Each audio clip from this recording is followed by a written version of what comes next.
Hello world, thanks for joining this video. This video is about a really cool project I found online on Printables. It's called the Prusa Mini CoreXY. It's from someone called SE. So he developed everything of this. I just edited a few parts and I will post my parts on GitHub so you can check them out. I think you will need them to build it, but maybe I just got it wrong somehow and you can also build it with his parts. Yeah, I couldn't get it to work with his parts, but a little bit of customizing and there you go. So this is the Prusa Mini CoreXY. So your Prusa Mini turned into a CoreXY machine, which is pretty awesome, I think. This is a highly customized version of it, let's say, with a frame, side panels, filtration unit, lights, but you really don't need that. There is a really low budget version you can build out of it.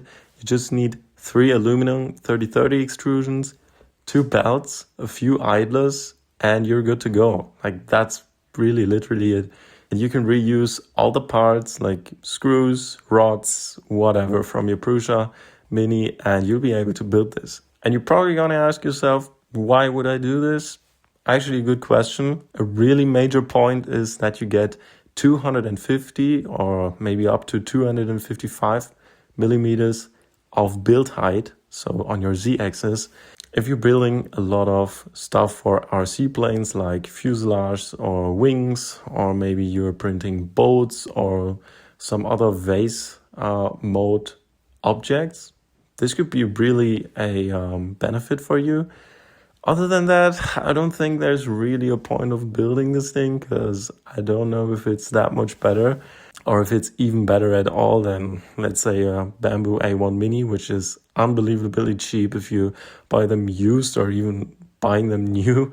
And yeah, it's a lot of work to make it work. There are no instructions at all.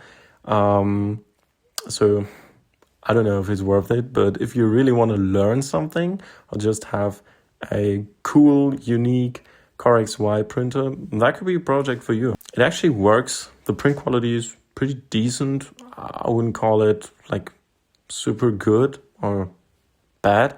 It's pretty comparable to the A1 Mini, but you do have to make some adjustments on your printer to make it work. I ran some flow calibration, pressure advance, input shaping things, and the results are normal, regular 3D printing quality, I would call them. But as I said, your A1 Mini does that out of the box without any effort, and you don't have to do anything. If you've got a Prusa Mini laying around, this is a really cool project for you because you can convert it with just really a budget of a few euros. I'm gonna link the project in the description, of course, and you can see the bill of materials, the minimal setup that you'll need. And I can tell you, definitely don't build it like I did, with filtration, with everything. It's really unnecessary and it will make the cost go up really high, really fast, and it's just not worth it. So the minimalistic setup is you need this, and this extrusion, and 2 belts, the idlers, and that's it. Like, that's really it. If you want to get a really good setup, you should consider buying more extrusions, like those 2 down here and these 2. So you have a really rigid frame, but you can save these 4 extrusions here, and you can save this probably as well. So no need for them. And you will have a working printer for a really cheap price. And as I said, you have more build volume, quite a lot more build volume, and can be pretty good for you if you're printing, as I said, vase mode things, fuselage, wings, whatever. Yeah, and overall, it's just a cool project. The parts are really well thought. I have to be honest, like, it reuses so many parts and makes a working CoreXY printer out of it. It's insane. Like, it's really a good design. Yeah, but you have, as I said, no instructions whatsoever. So it can be pretty hard to build this thing. I'll check if you're interested in this build and you say, I would really like to build this. and I see some people do want to build it, then yeah, I'll definitely do a build video out of this for the, in my opinion, most cost efficient version of it. I can also post my Orca slicer configuration for it, since I was using Orca slicer for it. Prusa slicer did have some disadvantages, I found out. For example, I was having a lot of trouble with Z-seams. So I do not know if you know this problem, but it seems to be quite a popular problem for Prusa printers, or the Prusa slicer, not the Prusa printers itself. I don't know if they solved the issue, but I was just switching over to Orca slicer and I had zero issues. And this printer can go pretty quick in my opinion. Like I made it as fast as my A1 Mini, because I think for me that's a fast printer. And I more or less copied all the values over from the A1 Mini to this printer, and it works.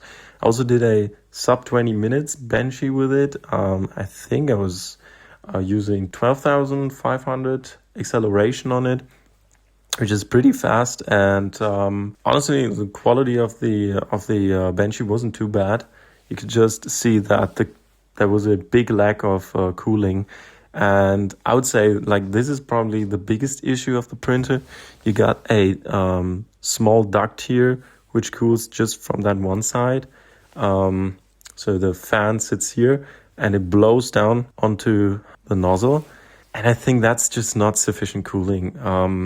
There would be ways to make another duct maybe, but I couldn't figure it out an easy way, and I didn't want to invest more time than I already did into this project. Yeah, but maybe another person will be able to do it.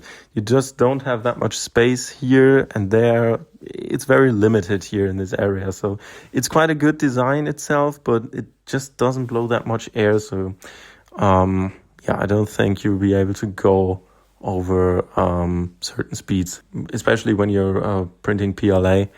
I'm just mainly using it for printing PETG. I'm using ESUN filaments and it works fine with it. And I'm not printing it very slow, but also not, I think, around 120 millimeters a second I'm sitting at. And it really works reliable. I'm also using a Bondtech nozzle, so the CHT nozzle, to be able to melt more filament. Works really good. No complaints there. First layer is really good on this thing. No problem at all. The firmware is a custom firmware. It's from Snake. So it's the Snake edition for the printer. Also works good. No issues at all. The only thing you really want to make sure is that you're not using Stealth Chop on this printer. I think it's just a way to talk to your stepper motors, and it will make your printer scream. Like, it will really make your printer scream bad. And I wasn't aware of that, but when I found it out, it's just a small part in your printer configuration. As I said, I will link everything down on GitHub, and you can check it out yourself. But if you disable it, just your printing will be fine. Only thing is, you will need to leave it on for homing. Otherwise, you can run into issues with homing, and it will just press itself, the tool head, against the wall and to the sides, and yeah, it will sound bad and it will kill your belt. So you have to leave it on for that homing routine. But other than that, you can disable it. I got the version with a bound tube extruder, so I'm using the Bondtech, but you can also use direct drive extruder on it. Probably the smarter choice, but you know, I had the Bondtech extruder. I wanted to use it, so I made it work with a Bondtech. It's your choice. If you're building it, I can tell you, you got these plastic nuts here, like these T-nuts. You can print them out. They work really good. And these connectors for your extrusions work like a charm. You don't need to buy any metal T-nuts or whatever. You can just use them. Only thing you want to make sure is that you maybe buy a set of M3 screws, because I think you won't have enough just from your Prusa Mini. So you can build this whole printer by just using the old parts of your Prusa Mini. I don't even think you need some M3 screws to finish this project. So there should be enough screws on your Prusa. But as I said, if you want to use all these connectors. You will need to buy some more M3 screws, and just buy a set of them. You will need them anyway someday when you're 3D printing a lot. You don't need heated inserts, nothing. As I said, I did some custom parts on this printer to make it work. For me, the bed carrier just didn't work. I don't know if I was just tripping or whatever, but the holes just didn't line up. So I printed a new version of it. I modified the STL. I also built this part to hold the fan and to mount to this whole carriage. And inside of these idlers, you have some elements to hold the idlers in place. I created them on my own because I did not understand the parts of the project, to be honest. Maybe I was just misusing them. But that should be it. I also created these stabilizers so that the extrusions can rest on the lower ones. You will be able to print these out if you're also using 3030 extrusions at the bottom. And as I said, you should you should buy 2 more for the front, 2 for the lower ones, and the other 3 you have to buy anyway. And then you can make this machine work. If you have any questions, just ask down below. I will link everything I talked about down in the description. And if I see a lot of people are interested in this, we can definitely build one of these as a minimalistic but good working setup, which is budget friendly. And thanks for tuning in, and see you next time.